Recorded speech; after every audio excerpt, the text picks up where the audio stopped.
গুরু পূর্ণিমার রহস্য।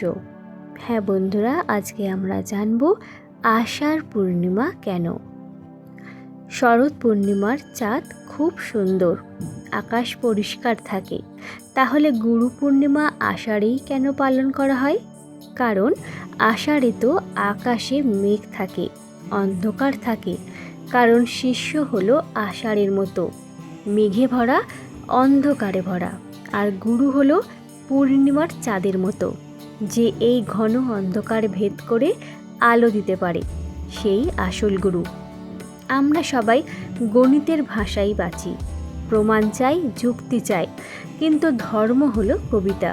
যখন কেউ বলে তোমার মুখ চাঁদের মতো, তার মানে এই না যে মুখটা সত্যি চাঁদ, এর মানে হলো সৌন্দর্য।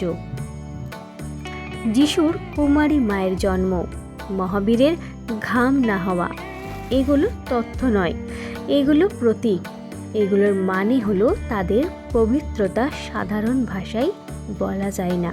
সূর্যের আলো খুব তীব্র, আমরা সরাসরি দেখতে পারবো না, তাই মাঝে চাঁদ লাগে।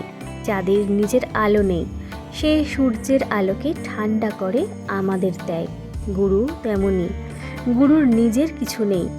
মেরা মুঝ মে কুছ নেহি, তিনি শুধু পরমাত্মার আলোকে শীতল করে শিষ্য পর্যন্ত পৌঁছে দেন। তাই কবির বলেছেন, গুরু গোবিন্দ দহু ঘরে কাকে লাগু পায়। আগে গুরু পায়ে, কারণ গুরুই রাস্তা দেখান। বুদ্ধের একটি ছোট্ট গল্প এখন আমরা জানব।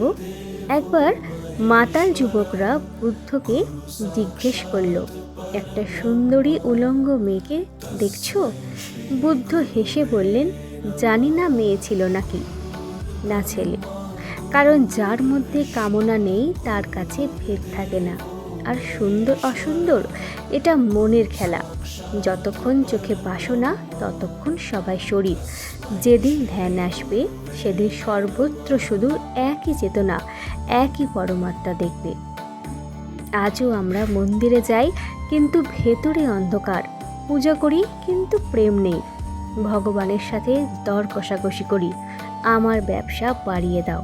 কিন্তু বুদ্ধ বলেছেন, আসল ধর্ম তখনই শুরু হয় যখন তুমি বলবে পুরো সংসার আনন্দিত হোক। বুদ্ধ কোনো ধর্ম নন, বুদ্ধ হলেন জাগরণ। জাগো, নিজের ভেতর জাগো। ধন্যবাদ।